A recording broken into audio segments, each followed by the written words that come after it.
दक्ष कुछ देर बाद वहां से चला जाता है। वो घर आकर सीधे सेजल के पास आता है। सेजल उसे बेड पर बैठे मिलती है। उसे देखकर वो दरवाजा खटखटाता है तो सेजल उसे देखकर, अंदर आइए भाई। दक्ष, सेजल, मुझे तुम्हारे और कशिश के बारे में सब जानना है। मैं इतने टाइम से जानने की सोचता था, लेकिन वो इससे आगे कुछ बोलता कि सेजल बोल उठती है, कोई बात नहीं भाई, आप परेशान ना हो, मुझे बताइए आप क्या जानना चाहते हैं।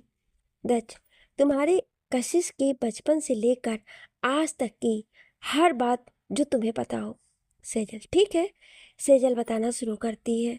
फ्लैशबैक 25 साल पहले नामित राठौर और उनकी पत्नी कामनी राठौर बैठकर बातें कर रहे थे। उनकी गोद में उनकी 3 महीने की बेटी सेजल होती है। वो उसके बारे में ही बातें कर रहे होते हैं। तभी दरवाजे से सावित्री जी, नामित जी की माँ, अंदर आ जाती हैं और बोलती हैं, बहू, मेरे लिए एक गिलास शरबत बना कर ला दे। जिस पर नामित बोलते हुए, माँ, वो कैसे बनाएगी, उसका अभी 3 महीने पहले ऑपरेशन हुआ है। मैं पूनम, नामित की बहन, को बोल देता हूँ, वो बना देगी। वो तो सारा दिन काम करती रहती है। अब तो 3 महीने हो गए हैं बहू को। अब सोच रही हूँ पूनम को उसके ससुराल भेज दूँ। आखिर कब तक यहाँ बैठी रहेगी अपनी भाभी की सेवा करने के लिए। पूनम और सावित्री जी की बिल्कुल भी नहीं बनती थी। कारण है सावित्री जी का कामनी के साथ खराब बर्ताव। पूनम और कामनी ननद भाभी से ज़्यादा बहन और सहेलियां हैं। माँ, भाभी को डॉक्टर ने अभी रेस्ट करने को कहा है। भले ही 3 महीने हो गए हैं, लेकिन वो अभी भी बहुत कमज़ोर है, पूनम ने कहा। सावित्री जी, एक इसने पहले ही बेटी पैदा करके मेरे बेटे के नाम पर ये बोझ दे दिया। अब इन महारानी को आराम करना है। जरूर डॉक्टर को इसने अपनी तिरिया चरित्र दिखाया होगा, तभी तो वो इसकी भाषा बोलता है। पूनम, माँ तुम।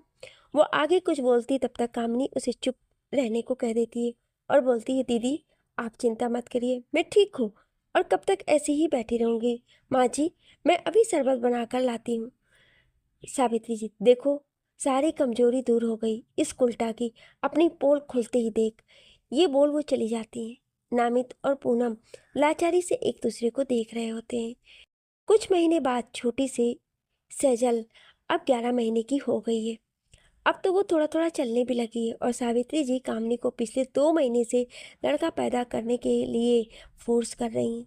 और आज तो उन्होंने हद कर दी। उन्होंने कहा कि अगर कामनी बेटा नहीं पैदा करेगी तो वो अपने बेटे की दूसरी शादी करवा देगी। कामनी की कंडीशन के बारे में सिर्फ कामनी और उसकी सास ही जानती थी कि अगर कामनी दूसरे बच्चा अभी पैदा करती है तो उसकी जान भी जा सकती है। लेकिन सावित्री जी को बस पोता चाहिए था। उनको कामनी की जान की बिल्कुल भी परवाह नहीं थी। आखिर उनकी मर्जी का हो ही गया। कुछ ही दिनों में कामनी फिर से माँ बनने वाली थी। नामित चाहते थे कि अभी दूसरा बच्चा ना हो, लेकिन कामनी अपनी सास के डर से एबॉर्शन के लिए मना कर देती है। हार मानकर नामित को भी उसकी बात माननी पड़ती है। इस बार प्रेगनेंसी में कामनी को बहुत ही ज़्यादा सफ़र करना पड़ रहा था, लेकिन फिर भी सावित्री जी उसे सारे काम कराती, ये बोल कर कि इस समय आराम करने से अच्छा कि काम करना। ये हमारे देश की कुछ बुजुर्ग लोगों का कहना है कि इस टाइम में काम करना बच्चे के लिए बहुत अच्छा होता है। इसमें कितना सच है ये मैं नहीं जानती, लेकिन ये सब मैंने सुना है तो लिख दिया। Please don't mind. कामनी का 7वां महीना चल रहा था, लेकिन उसकी हालत पर भी प्रतिदिन बिगड़ती जा रही थी। सावित्री जी को इससे कोई मतलब नहीं था। वो तो बस भगवान से मानती थी कि एक लड़का हो जाए, चाहे फिर कामनी का कुछ भी हो। एक दिन कामनी की एक दोस्त राजबी जी मिलने आई। वो भी माँ बनने वाली थी। उनका आखिरी महीना चल रहा था। उनके पेट में जुड़वा बच्चे थे। वो कामनी से मिलकर काफ़ी खुश थी। तभी नामित जी आते हैं और कामनी से बोलते हैं, चलो कामनी। तो कामनी बोलती है, ठीक है। वो निकलने वाले होते हैं तभी कामनी का पैर उसकी साड़ी में फंस जाता है और वो पेट के बल जमीन में गिर जाती है। राजबी और नामित उसे उठाते हैं, लेकिन कामनी के पेट में बहुत तेज़ दर्द होने लगता है। दोनों उसे लेकर हॉस्पिटल जाते हैं। रास्ते में राजबी को भी लेकर लेबर पेन होने लगता है। नामित राजबी के हस्बैंड को भी कॉल करके आने को बोल देते हैं। सावित्री जी भी जल्दी से हॉस्पिटल पहुंचती हैं, जहां दोनों को एडमिट करवाया जाता है। कुछ देर बाद डॉक्टर बाहर आते हैं। वो बोलते हैं, कामनी जी के घर वाले कहाँ हैं। सावित्री और नामित उनके पास आते हैं। डॉक्टर, देखिए सर, ब्लड लॉस ज़्यादा हो गया है। हम माँ या बच्चा दोनों में से किसी एक को ही बचा सकते हैं। ये सुन नामित वहीं बेसुध से बैठ जाता है। सावित्री जी आगे आकर बोलती है, डॉक्टर आप बच्चे को बचाइए। ये सुन नामित गुस्सा हो जाता है और डॉक्टर से बोलता है, आप मेरी कामनी को बचाइए। इतना सुन डॉक्टर चले जाते हैं। उनके जाने के बाद नामित अपनी छोटी सी बेटी सेजल का हाथ पकड़कर मंदिर में चले जाते हैं। इधर सावित्री जी धीरे से डॉक्टर के पास आकर उन्हें कुछ पैसे देकर बोलती हैं, डॉक्टर आप बच्चे को बचाइए, और वहाँ से निकल जाती है। थोड़ी देर बाद एक बच्चे की रोने की आवाज़ आती है। सब उस ओर देखते हैं तो नर्स एक बच्चा लेकर आ रही थी। सावित्री जी जाकर उसे अपने हाथों में लेती हैं। उनकी खुशी साफ दिख रही थी, लेकिन कुछ ही सेकंड में वो गायब हो जाती हैं। वो देखते हैं कि वो बच्चा लड़का ना होकर लड़की है। वो बच्ची उनके हाथों से छूटकर गिरने को होती है। तभी नामित जी उसे पकड़कर, ये क्या है माँ, मेरी बच्ची को आप गिराने वाली थी? सावित्री, ये पैदा ही क्यों हुई? जब लड़की बनना था तो ये बोल वहां से चली जाती है। नामित जब बच्ची को देखता है तो वो एकदम दूध के जैसे सफेद, उसकी आंखें जो वो बार बार झपका कर उसे देख रही थी, जैसे समझने की कोशिश कर रही हो कि वो कहाँ है। छोटा सा चेहरा, गुलाबी होठ, स्किन ऐसी की जैसे रुई, पूरी की पूरी किसी परी जैसी। नामित को उसके चेहरे को देखकर उसकी आंखों में खुशी के आंसू आ जाते हैं। अपनी पहली बेटी सेजल को तो उसने जन्म के 15 दिन बाद देखा था, क्योंकि वो कुछ काम के सिलसिले में बाहर गया था। सेजल अपनी तोतली भाषा में, पापा मुझे भी दिखाओ थोटी बहाना तो मैं भी उठे प्याल कर लूंगी। सेजल की बात सुन नामित के चेहरे पर खुशी दुगनी हो जाती है। वो बच्ची को सेजल को दिखाते हैं। सेजल उसे देखकर बोलती है, हेलो बेबी, मैं आपकी बली बहन हूँ। आप ना मुझे दीदू बुलाना, ओके? नामित अपनी दोनों बेटियों को देखकर खुश हो रहा था। तभी उसे याद आता है कि डॉक्टर ने कहा था कि माँ या बच्चे में से किसी एक को ही बचाया जा सकता है। ये याद आते ही वो कामने के पास जाने लगता है, लेकिन वो आगे जा पाता तभी एक नर्स उनको बताती है कि आपकी वाइफ के पास ज़्यादा टाइम नहीं है, आप उनके पास जाएं, वो आपसे मिलना चाहती है। ये सुन के तो नामित के पैरों तले ज़मीन ही निकल जाती है। वो वहीं बेसुध सा बैठ जाता है। तभी उसे सेजल की आवाज़ आती है, पापा छोटी बहन रो रही है, इसको मम्मा के पास दूध पिलाने ले चलो ना। नामित अपनी गोद में अपनी नवजात बेटी को लेकर और दूसरे हाथ में सेजल का हाथ पकड़कर वार्ड में जाता है। वो देखता है कि उसकी बीवी, उसका प्यार वहाँ बेजान सी पड़ी है। उसका दिल सहम उठता है। वो धीरे से कामनी के बेड के पास जाकर बच्ची को उसके बगल में लिटा देता है और सेजल को अपनी गोद में उठा लेता है। कामनी अपनी दोनों बच्चियों के सर पर हाथ फेर कर नामित को देखती है। उसकी आंखों से एक आंसू गिर जाता है। वो अपनी लड़खड़ाती आवाज़ में बोलती है, मुझे माफ़ कर दीजिएगा नामित, मैं आपको अकेला छोड़कर जा रही हूँ। I am sorry and love you so much. इतना बोल वो अपनी आंखों को हमेशा के लिए बंद कर लेती है। नामित तो एकदम अपने होश ही खो बैठता है। सेजल अपनी मम्मा का रो रो के उठा रही थी, वहीं वो छोटी सी बच्ची भूख से रोए जा रही थी। कुछ देर बाद उस केबिन में अमर सिंह, कामनी की दोस्त राजवी के पति आते हैं। अमर को डॉक्टर ने पहले ही सब बता दिया होता है। वो अपनी नम आंखों से नामित जी की ओर जाते हैं और उसके कंधे पर हाथ रखते हैं। नामित जब अमर को देखते हैं तो उनके सब्र का बांध टूट जाता है। वो उनसे लिपटकर रोने लगते हैं। अमर थोड़ी देर बाद दोनों बच्चियों को लेकर अपनी पत्नी राजवी के पास आते हैं। वो देखते हैं कि राजवी भी बैठी रो रही थी। एक तो अपनी प्यारी दोस्त के खोने के बाद उन्होंने अपनी जुड़वा बेटियों में से एक बेटी को भी खो दिया था। हालांकि अमर ये बात जानते थे कि दोनों में से एक का बचना मुश्किल है, लेकिन दर्द तो होता ही है ना। वो राजवी के पास जाकर बच्ची को उसकी गोद में देते हैं। सेजल जो रोते हुए सो गई थी, उसे उन्होंने सोफे पर सुला दिया था। राजवी जब उस बच्ची को देखती है तो जो भूख से रो रही थी, उसे लगता है जैसे ये उसी की बच्ची है। वो जल्दी से उसे अपना दूध पिलाती है और उसे थपकी देकर सुला देती है। अमर राजवी को अपनी माँ और तीनों बच्चियों, सेजल और दोनों बच्ची के साथ घर भेजकर नामित के साथ कामनी के अंतिम संस्कार के लिए ले जाते हैं। दिन ऐसे ही बीतते हैं। राजवी तीनों को अपनी बच्ची की तरह पाल रही थी। नामित को जब ये पता चला कि उसकी माँ ने ही डॉक्टर को कहा था कि वो माँ को ना बचाए। तब से वो अपनी माँ को देखना भी पसंद नहीं कर रहे थे। राजवी ने अपनी बेटी का नाम रावी और कामनी की बेटी का नाम कशिश रखा था। नामित जी अपना शहर छोड़कर जा चुके थे। वो कभी कभार अपनी दोनों बच्चियों से मिलने आ जाया करते थे, लेकिन जब से उन्हें पता चला था कि उनकी माँ ने हॉस्पिटल में क्या किया है, वो अपनी माँ को देखना भी नहीं चाहते थे। डॉक्टर ने उन्हें बताया था कि उनकी माँ ने बच्चे को बचाने के लिए कहा था, और साथ में जब उन्हें पता चला कि लड़की हुई है तो उन्होंने वार्ड बॉय को बोलकर उसे भी मरने को बोल दिया था, लेकिन डॉक्टर ने उसे बचा लिया था। 5 साल बाद 2 बच्चियां लड़ रही थी और एक बच्ची उनका झगड़ा छुड़ाने की कोशिश कर रही थी।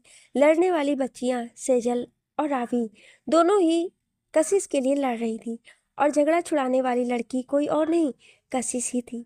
सेजल और रावी दोनों ही कशिश को सिर्फ अपना मानती थी। सेजल के लिए वो सिर्फ उसकी बहन थी और रावी के लिए सिर्फ उसकी। इसी बात पर दोनों की अक्सर लड़ाई होती थी। थोड़ी देर में एक औरत राजवी आती है। वो उन दोनों को देखती है जो लड़ रही थी। तभी उनकी नज़र कशिश पर जाती है, जो दोनों को यूं लड़ता देख बैठ के रोई जा रही थी। राजवी उन दोनों को डांटती है और कशिश को गोद में उठा लेती है। राजवी, किस बात पर तुम दोनों लड़ रही थी? सैजल, मासी, माँ, ये रावी है ना, मुझे बोलती है कि कासू इसकी है, लेकिन कासू तो मेरी सिस्टर है ना। रावी, नहीं मम्मी, कासू मेरी है। ऐसे ही फिर दोनों को शुरू हो जाती हैं। राजवी किसी तरह से दोनों को चुप कराती है और उन्हें खाना खिलाती है। ये रोज का ही हाल था, दोनों कशिश के लिए लड़ती थी। ऐसे ही 22 साल गुजर गए थे। रावी अपनी पढ़ाई के लिए बाहर चली गई थी, लेकिन सेजल, जो कि कुछ दिनों पहले ही वापस आई थी, कशिश अपनी मासी माँ को छोड़कर नहीं जाना चाहती थी, इसलिए वो वहीं से फैशन डिज़ाइन का कोर्स कर रही थी।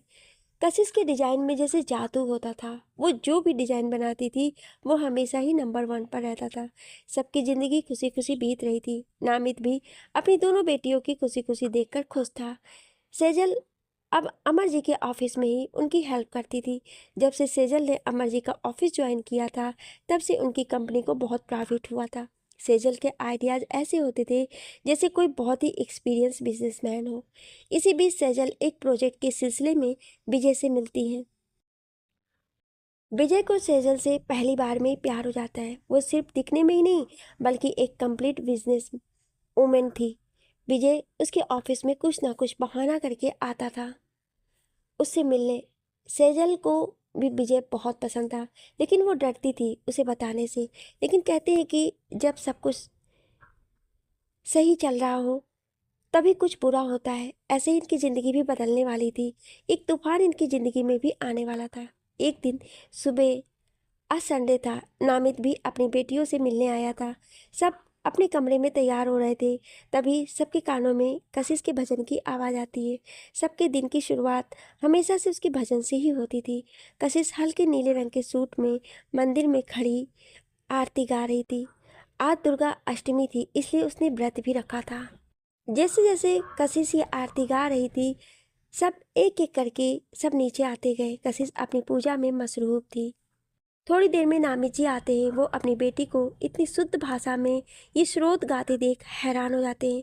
उन्हें पहले से पता था कि उनकी बेटी बहुत ही अच्छा गाती है, लेकिन वो संस्कृत में भी इतनी स्पष्ट रूप से गा सकती है, ये उन्हें नहीं पता होता है।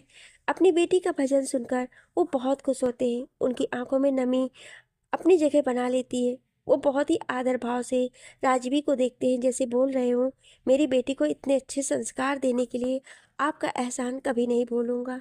कशिश आरती की थाली सेजल को पास करती है। सेजल भी आगे की लाइन कशिश के साथ गाना शुरू करती है। नमित फिर हैरान हो जाते हैं, क्योंकि सेजल बहुत ही कम बोलती है और वो भी अच्छा गाती है। ये उन्हें नहीं पता था। उनकी आंख फिर सिद्धा से राजवी और अमर की ओर चली जाती हैं। रावी आती है तो उनके साथ आरती करती है, लेकिन उसे ये सब नहीं आता है। आरती खत्म करके कशिश सबको प्रसाद देती है। तब रावी प्रसाद की थाली से 2-3 लड्डू लेकर भाग जाती है और जोर से बोलती है, माँ पापा, मेरी मीटिंग है, मेरे क्लाइंट के साथ, मुझे लेट हो रहा है, मैं बाहर कुछ खा लूँगी। वो अपनी गाड़ी के पास जाकर फिर भागते हुए लौट कर आती है और कशिश को उसके गालों को किस करती है और सेजल के बाल खींचकर भाग जाती है और ज़ोर से चिल्लाती है, मुझे मेरे गुड लक चार्म मिल गए हैं, अब मैं ही ये केस जीतूंगी। नामित को कुछ समझ नहीं आता है तो वो राजवी की ओर देखती है तो बताती है राजवी, रावी के लिए कासू को किस और सेजल को परेशान करना उसका लकी चार्म है। ये सुन सभी हंस देते हैं। तभी दरवाजे पर दस्तक होती है। दरवाजे की ओर देखकर सभी शॉक्ड हो जाते हैं, सिर्फ कशिश को छोड़कर। लेकिन नामित की आंखों में गुस्सा और कुछ एहसास भी होते हैं। उसकी मुट्ठियां कस चुकी होती हैं। नामित जी की मुट्ठियां गुस्से से कसी हुई थी। उन्हें वो 22 साल पुरानी बात याद आ गई, क्योंकि उनके सामने उनकी माँ सावित्री जी खड़ी थी। सावित्री जी की आंखों में आंसू थे। सेजल उन्हें पहचान गई थी, लेकिन कशिश के लिए वो अजनबी थी। उनकी हालत बहुत खराब लग रही थी। कोई कुछ समझ पाता तब तक कशिश उनके पास पहुंच गई और उनको सहारा देकर अंदर ले आई। सोफे पर बिठाकर एक सर्वेंट से पानी लेने को कहा गया। सावित्री देवी अपना हाथ उठाकर जैसे ही कशिश के सर पर रखने जा रही थी, तभी किसी ने उनका हाथ रोक दिया। कशिश ने नजर उठा के देखा तो वो कोई और नहीं बल्कि उसके पापा नामित थे। नामित अपनी गुस्से भरी आवाज में कहा, काशू, तुम अपने कमरे में जाओ। कशिश, लेकिन पापा, क्या हुआ है? नामित, मैंने कहा ना कि रूम में जाओ। कशिश, लेकिन पापा। नामित गुस्से से, सेजल, इसे अंदर ले जाओ।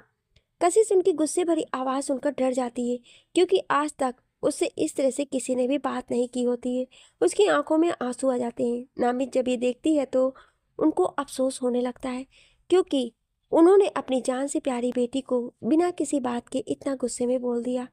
नामित अपनी आंखें बंद करके अपने गुस्से को शांत करते हैं और कशिश के सर पर हाथ रखकर प्यार से, बेटा कासू, प्लीज, आप तो पापा की सब बात मानते हो तो आज भी मान जाओ, अपने कमरे में जाओ। कशिश सर झुकाकर, ठीक है पापा। कशिश के जाने के बाद नामित गुस्से से सावित्री जी को देखते और बोलते हैं, अब आप यहाँ क्या लेने आई हैं? क्या मेरी बीवी की जान लेकर आपको संतोष नहीं मिल रहा है, जो यहाँ मेरी बेटियों की जिंदगी में दखल देने चली आई हैं? सावित्री रोते हुए नामित के पैरों में गिर जाती हैं। नामित बेटा, मुझे माफ कर दो। मैं अंधी हो गई थी। अब मुझे पछतावा हो रहा है। मैंने कितना गलत किया है, मुझे माफ कर दो। सेजल, माफी? आप फिर से माफी मांगने आई हैं?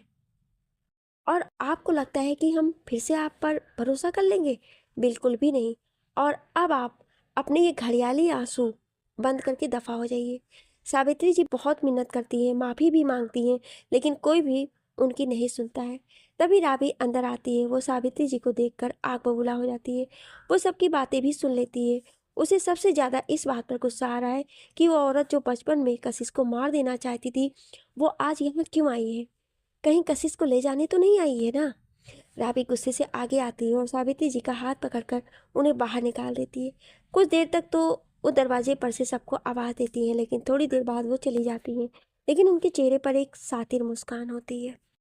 कशिश ये सब अपने कमरे के दरवाजे से छुप कर देख रही थी। उसे पता चल गया था कि वो औरत कोई और नहीं बल्कि उसकी दादी ही है। उसके मन में ये बात बिल्कुल भी नहीं आती है कि वो उससे बचपन में मारने का प्लान बनाती थी। कशिश को उन्हें देखकर बहुत दया आ रही थी। रात में सब लोग खाना खा रहे थे, लेकिन कोई भी कुछ बोल नहीं रहा था। तभी कशिश बोलती है, पापा, मासी, दीदू, राबी, बड़े पापा, मुझे कुछ बोलने का दिल कर रहा है। नहीं, शायरी याद आ रहा है। अगर मैं नहीं बोलूँगी तो पेट दर्द करेगा और खा भी नहीं पाऊंगी। सब मुस्कुराकर एक साथ बोले। कशिश खुश होकर, गौर फरमाइए, ना इलाज है ना दवाई है, ये इश्क तेरे टक्कर की बला आई है। सब शांत है तो कशिश बोलता है, कोई इरशाद है तो बोलो। सब एक साथ, इरशाद इरशाद, ना इलाज है ना दवाई है, ये इश्क तेरे टक्कर की बला आई है। नामित, ये किस बात पर शायरी फिटी बैठती है कासू? कशिश, नहीं बैठी? सब एक साथ, नहीं। कशिश खड़ी होकर अपने स्पून को माइक की तरह लेकर पेश है, गर्मा गर्म शायरी ऑन हर टॉपिक। सब एक साथ इस टॉपिक पर। कशिश, सुनकर देखें, समझ ना आए तो बोलना, ये कासू भी कोई चीज़ नहीं। तो पेश है, कोरोना बोले हाथ मिलाना छोड़ो, दूर से करो हाय हाय, वरना जिंदगी से प्यारे तुम्हारा कर दूंगा बाय बाय। रावी कशिश को देखकर उसी के अंदाज में, जिस लड़की का किसी पर दिल ना आए, खुदा करे कोरोना का उस पर आ जाए। कशिश भी उसकी बात का जवाब देते हुए, जो नहीं करेगा बार बार ढंग से हाथ साफ, कोरोना करवाएगा उससे बार बार नाक साफ। नामित, लेकिन कासू, ये तो कुछ पुरानी नाजी हो गई है। कशिश, देर आए दुरुस्त आए, इसी बात पर ये लो, रावी ने जैम लगा हुआ ब्रेड कशिश पर फेंका। कशिश के हटने से जो जाकर एक सर्वेंट को लगा। कशिश ने जग का पानी लिया और उसे फेंका, लेकिन वो जिसे लगा उसे देख सभी शॉक्ड हो गए। लेकिन कशिश और रावी खिलखिलाकर हंसने लगी। हालांकि सेजल को भी हंसी आ रही थी, लेकिन उसने अपनी हंसी रोककर छिपा ली थी। लेकिन उस शख्स ने देख ली थी। शख्स, कोई नहीं सेजल, इसका बदला हम बहुत ही प्यार से लेंगे आपसे। तभी अमर जी की नज़र उस शख्स पर पड़ती है जिस पर कशिश ने पानी फेंक कर भिगो दिया था। वो अपनी जगह से उठकर कहते हैं, अरे मिस्टर विजय, आप यहाँ? जी हाँ, वो कोई और नहीं विजय होता है। अमर जी विजय का वेलकम करते हैं और उसे खाने का पूछते हैं, लेकिन विजय मना कर देता है। विजय, वो सर, मुझे सेजल जी से इस प्रोजेक्ट के बारे में कुछ बात करनी थी। सॉरी, इम्पोर्टेंट नहीं होता तो मैं आपकी फैमिली टाइम में डिस्टर्ब नहीं करता। अमर जी, अरे नहीं विजय, और तुम मुझे अंकल बोल सकते हो। विजय, क्या मैं ये प्रोजेक्ट? अमर जी, सेजल आप फाइल डिस्कस कर लीजिए। सेजल उठते हुए, जी बड़े पापा। दोनों स्टडी रूम के लिए जाते हैं। सेजल को रावी और कशिश कुछ इशारे कर रही थी, जिससे उन दोनों को घूरकर चली जाती है। दोनों जैसे स्टडी रूम में जाते हैं, विजय सेजल को कमर से खींचकर पकड़ लेता है। इस अचानक हुए हमले से सेजल हड़बड़ा जाती है और उसकी आंखें बंद हो जाती हैं। उसके हाथ विजय के कंधे पर कस चुके थे।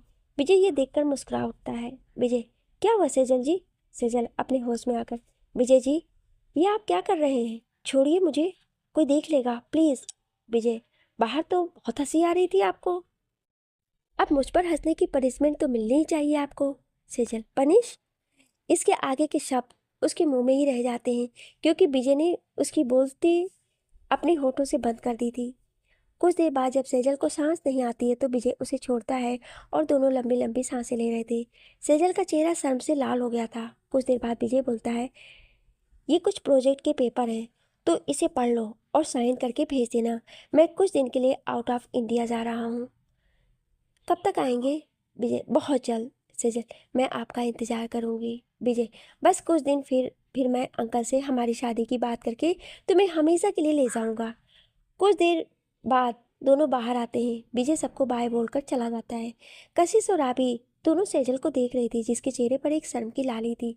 दोनों ही विजय और सेजल के बारे में जानती थी और उसका नाम लेकर उसे बहुत परेशान करती थी। ऐसे ही दिन बीतते रहते हैं। रावी कुछ केस के सिलसिले में शहर से बाहर गई थी। उसे शायद 1 या 2 महीने लगने वाले थे। इस बीच कशिश भी ऑफिस ज्वाइन कर चुकी थी। उसके डिजाइन किए गए कपड़े मार्केट में बहुत ही फेमस हो रहे थे, लेकिन कशिश अपनी पहचान किसी को नहीं बताती थी। ऐसे ही एक दिन कशिश और सेजल ऑफिस से वापस आ रही होती है। तभी उन्हें रास्ते में कोई औरत बेहोश दिखती है। वो दोनों उसके पास जाती हैं, जहाँ पर भी भीड़ बढ़ गई थी, लेकिन कोई भी मदद करने को तैयार नहीं हो रहा था। जब दोनों पास जाकर देखती हैं तो उन्हें वो औरत दिखती है, जिसे देख वो शॉक्ड हो जाती हैं। वो औरत कोई और नहीं, उनकी दादी सावित्री जी होती हैं। वो दोनों उनके पास जाती हैं, उन्हें उठाने की कोशिश करती हैं, लेकिन वो नहीं उठती हैं। उन्हें देखकर ऐसा लग रहा था जैसे बहुत दिनों से खाना पानी नहीं मिला हो। कशिश जल्दी से उन्हें पानी पिलाती है और वो दोनों उन्हें लेकर घर आ जाती हैं। नामित अपनी माँ को देखकर पहले गुस्सा होता है, लेकिन उनकी हालत देखकर उसका दिल पसीज जाता है। आखिर माँ को देखकर कोई बेटा कब तक अपने दिल को कठोर बनाए रख सकता है। कुछ देर बाद जब सावित्री जी को होश आता है तो वो सबको देखकर रोने लगती हैं और माफ़ी मांगती हैं। सब उन्हें कशिश के कहने पर माफ़ भी कर देते हैं, लेकिन पता नहीं क्यों राजवी को कुछ गड़बड़ लग रहा था। अगली सुबह सबकी आंख कशिश के भजन से खुलती है। उसकी प्यारी आवाज़, ओ कान्हा, ओ कान्हा, अब तो मुरली की मधुर सुना दो तान। ओ कान्हा, अब तो मुरली की मधुर सुना दो तान। कशिश जब अपनी पूजा खत्म करके पीछे देखती है तो सभी खड़े होते हैं, लेकिन सावित्री जी कशिश को देखकर फिर रोना शुरू कर देती हैं। कशिश पूजा की थाली सेजल को देकर आगे बढ़कर उन्हें पकड़ लेती है तो उनका रोना और बढ़ जाता है। वो बार बार कशिश, नामित और सेजल से माफ़ी मांगती हैं। कशिश की भी आंखें नम हो जाती हैं। अब धीरे धीरे ही सही, सभी को उन पर विश्वास हो जाता है। कुछ दिनों बाद सावित्री जी की जिद पर नामित सेजल और कशिश को लेकर अपने घर वापस आ जाता है। इधर राजवी को ना जाने क्यों रह रहकर घबराहट हो रही थी। एक दिन जब कशिश और सेजल ऑफिस से लौटती हैं तो उन्हें घर में कुछ मेहमान दिखते हैं। वो दोनों सबको देखकर नमस्ते करती हैं। तभी सावित्री जी सेजल से बोलती हैं, सेजल बेटा, ये है आशुतोष जी, और ये है इनकी पत्नी मालती जी, और ये है इनका बेटा जय सिंह। दोनों सभी को हेलो बोलती है। इस बीच जय की नज़र उन दोनों बहनों पर होती है जो दोनों को ही महसूस कर रही थी। नामित जी बोलते हैं, तो आशुतोष जी, कैसी लगी आपको मेरी बेटी? आशुतोष जी, हमें तो पसंद है, अब जय की बात ही है। जय, मुझे भी सेजल जी पसंद है। सेजल और कशिश ये शॉक्ड हो जाती हैं। सेजल नम आंखों से वहाँ से भाग जाती है। कशिश भी उसके पीछे चली जाती है। नामित को कुछ समझ नहीं आता है तो सावित्री जी बोलती हैं, लगता है शर्मा गई है। नामित को भी यही लगता है। शादी एक हफ्ते बाद तय होती है क्योंकि जय को उसके बाद 2 सालों के लिए विदेश जाना था। इस बीच शादी हो जाने से वो सेजल को भी अपने साथ ले जाना चाहता था। सब तय हो जाता है। नामित सेजल के मन की बात जानना चाहता था, लेकिन सावित्री जी ने बहुत ही चालाकी से उन्हें समझा दिया कि लड़कियां शर्मीली होती हैं, वो अपने पापा से ये सब बातें नहीं कर सकती हैं। अगर कामनी जिंदा होती तो ये बोलते हुए वो बहुत ही गिल्टी वाले एक्सप्रेशन बना लेती हैं। जिसके बाद नामित भी कुछ नहीं बोलता है और शादी की तैयारियां शुरू हो गई थी। सेजल विजय का बहुत बार कॉल करने की कोशिश कर रही थी और कशिश अपने पापा से बात करने की कोशिश, लेकिन दोनों ही नाकामयाबी हो जाती है। इधर जब विजय को पता चलता है कि सेजल की शादी हो रही है तो वो भी वहाँ जाता है, लेकिन क्या हुआ किसी को कुछ पता नहीं चलता है, न ही कशिश को, न ही सेजल और न ही नामित को। आज हल्दी थी। सेजल को पीले रंग की साड़ी में बहुत ही खूबसूरत लग रही थी, लेकिन उसकी आंखों में कोई भी खुशी नहीं दिख रही थी क्योंकि उसे सावित्री जी की बातें याद आ रही थी। 2 दिन पहले जब विजय आया था तो सावित्री जी सेजल और कशिश के पास आई थी। दोनों ने उन्हें विजय के बारे में बताया था और वो उससे मिलने गई थी। जब सावित्री जी ने वापस आकर ये बताया कि विजय उससे कोई प्यार नहीं करता है तो वो बस टाइम पास कर रहा था। अगर सच में प्यार करता तो वो उससे मिले बगैर ही चला नहीं जाता। ये याद करके उसके चेहरे पर दर्द और उदासी के भाव आ जाते हैं। कशिश भी अपनी बहन को देखकर दुखी थी। तभी वो डीजे वाले के पास जाकर कुछ बोलती है और फिर माइक लेकर बोलना स्टार्ट करती है।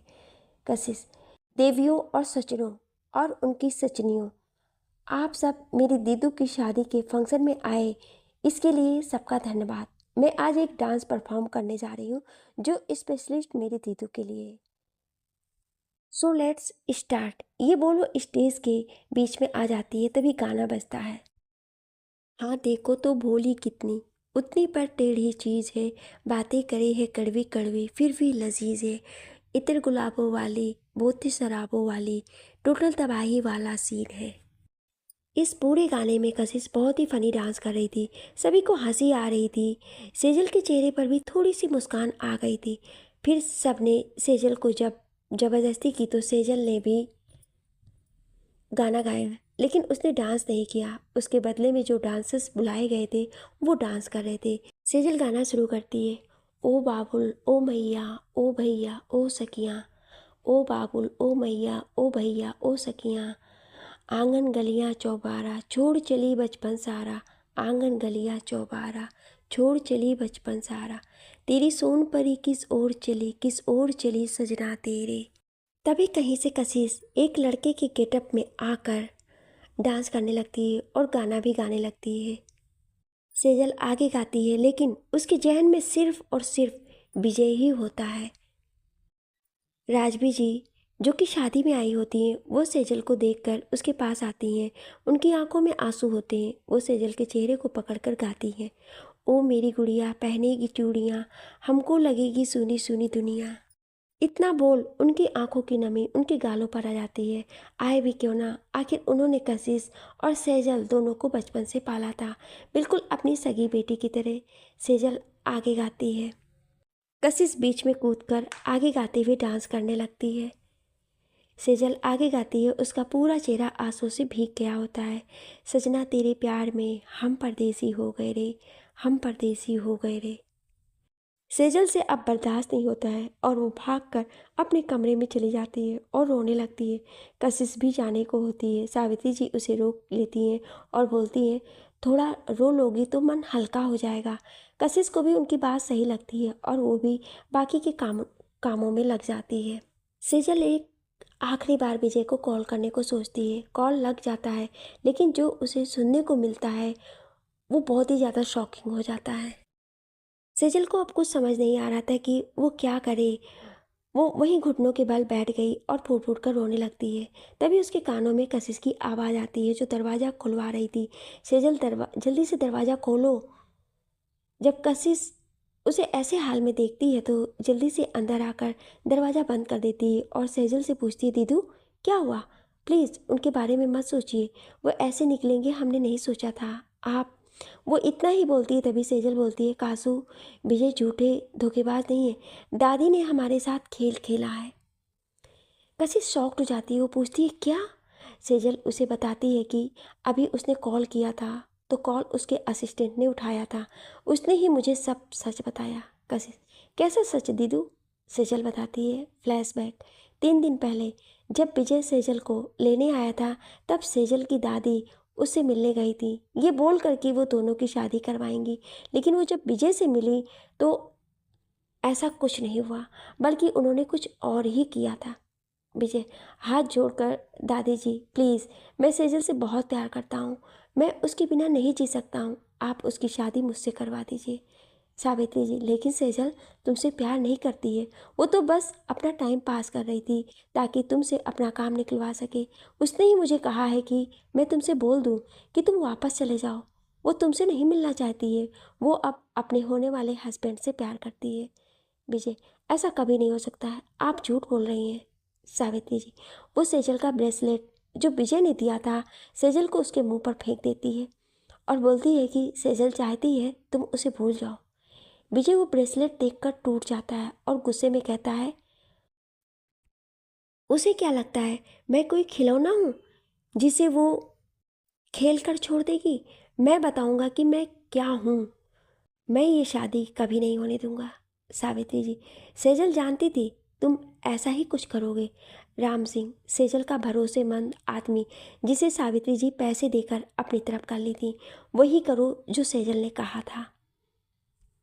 कुछ देर बाद विजय अधमरी हालत में ज़मीन पर होता है और सावित्री जी सेजल और कशिश के पास आकर झूठ बोल देती हैं कि विजय उसे छोड़कर चला गया है। उसने कहा है कि वो एक मॉडर्न लड़की से शादी करेगा, ना कि सेजल जैसी लड़की से। Flashback and. आज का दिन। कशिश ये सुनकर शॉक्ड जाती है। उसे यकीन ही नहीं होता है कि उसकी दादी ऐसा भी कुछ कर सकती है। वो बोलती है, दीदू अब हम क्या करें? सेजल, मुझे विजय के पास जाना होगा, उन्हें मेरी ज़रूरत है। ये बोल वो रोने लगती है। वो हॉस्पिटल में है। दीदू आप प्लीज़ रोइए मत, मैं कुछ करती हूँ, ओके, प्लीज़ रोना नहीं। ये बोल वो किसी को कॉल करती और कुछ बातें करके फ़ोन काट देती है। कशिश सेजल के पास आकर कुछ कहती है जिसे सुन सेजल को कुछ समझ नहीं आता। वो कहती है, कासू इसमें बहुत बड़ा रिस्क है, मैं ऐसा नहीं कर सकती। कशिश, दीदू कुछ नहीं होगा, मैं सब संभाल लूँगी, ओके। फिर वो दोनों अपने प्लान के हिसाब से सब कुछ रेडी करती हैं, लेकिन उन्हें क्या पता कि इन सब का क्या अंजाम होने वाला है। अब देखना ये है कि सब इन दोनों बहनों की ज़िंदगी को कहाँ लेकर जाएगा। अगले दिन आज शादी है। अब लोग भाग दौड़ में लगे हुए हैं। सावित्री जी के चेहरे पे जो मुस्कुराहट थी वो ना जाने किस खतरे का संकेत थी, लेकिन कशिश और सेजल उनके सामने नॉर्मल बिहेव कर रही थी ताकि उन्हें कुछ भी शक ना हो।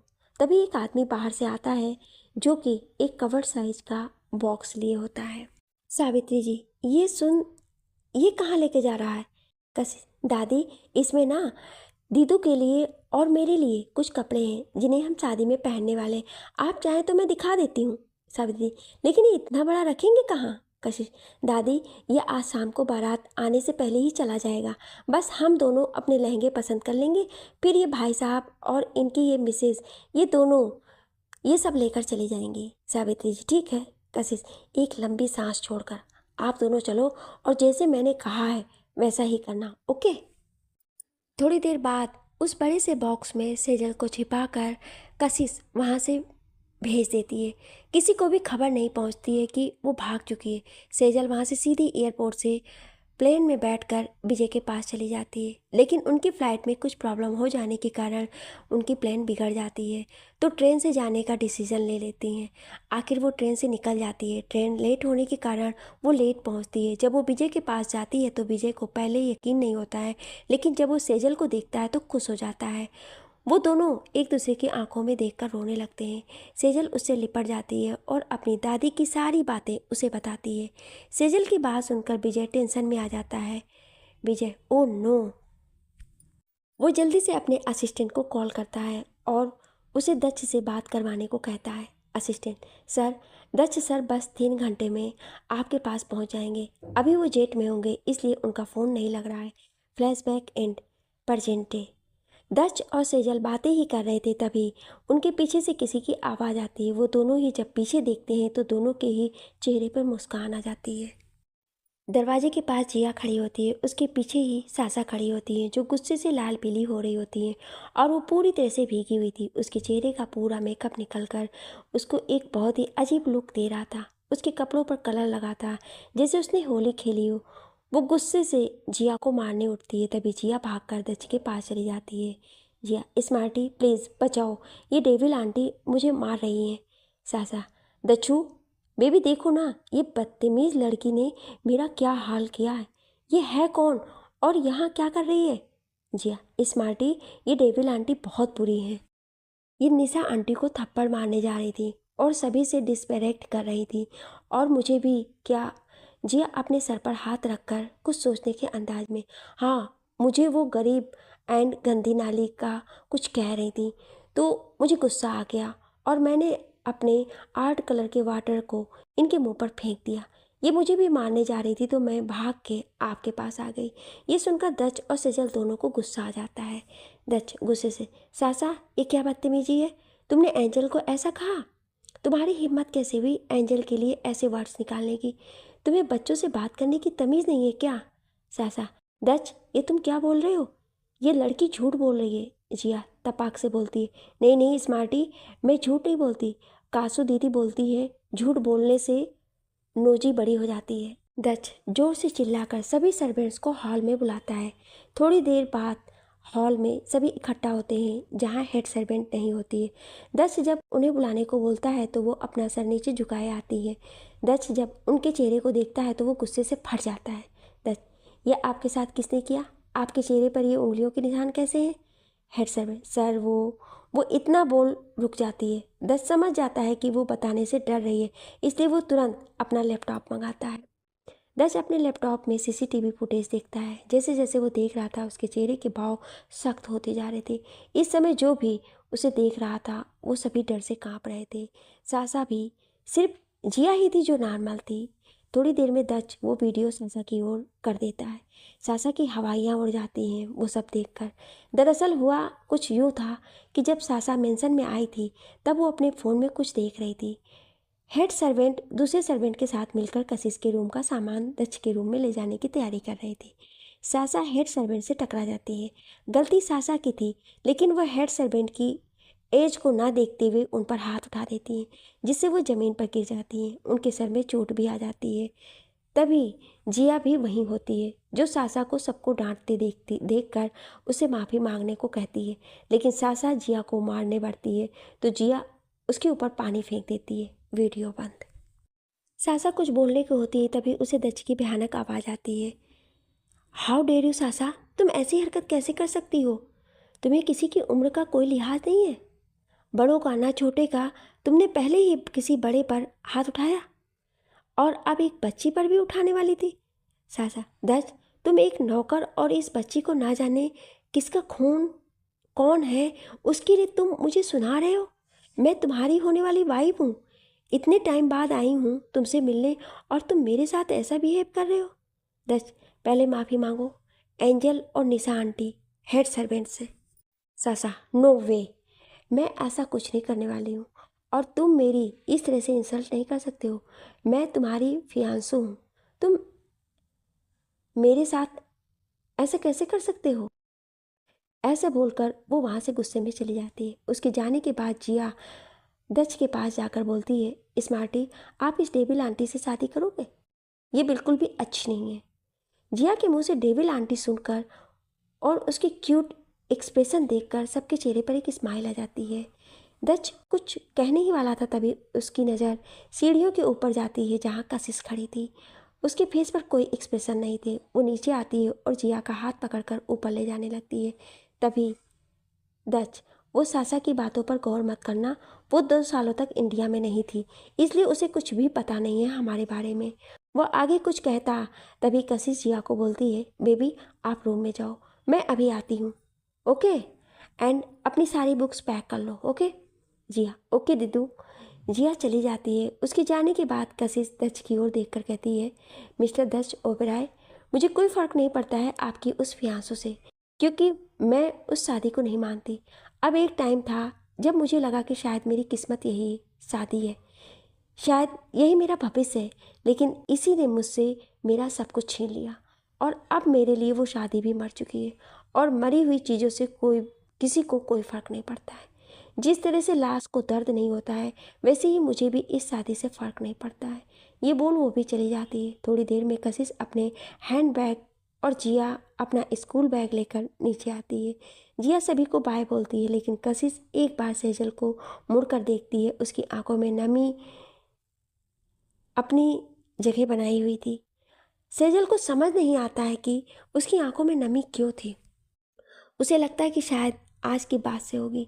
सब लोग सोच रहे थे कि कशिश जिया को स्कूल लेकर जा रही है। कशिश को गए हुए बहुत समय हो चुका था, अब तक शाम भी हो गई थी। कशिश और जिया वापस नहीं आती हैं तो दच, विजय और सेजल को कुछ गड़बड़ लगती है। दच ने अपने किसी आदमी को उसके पीछे नहीं भेजा था। उसे लगा कि शायद कशिश जिया को स्कूल छोड़कर वापस आ जाएगी, लेकिन वो नहीं आई। दच बहुत परेशान हो गया था। 2 दिन बीत गए थे, कशिश और जिया का कुछ भी पता नहीं चल रहा था। वो कशिश के पुराने घर गया था तो उसे पता चला कि कशिश अपना सामान लेकर घर छोड़कर चली गई है। दक्ष बहुत परेशान था कि आखिर वो दोनों गई कहाँ हैं। अगले दिन दक्ष का ऑफिस। दक्ष अपने ऑफिस में बैठा गुस्से से किसी से बात कर रहा था। दक्ष, आखिर कर क्या रहे हो आप सब? इंडिया की सबसे बड़ी एजेंसी है आपकी, लेकिन 2 लोगों का पता नहीं लगा पा रहे हैं आप लोग। अगर नहीं होता तो बंद कर दो अपनी कंपनी।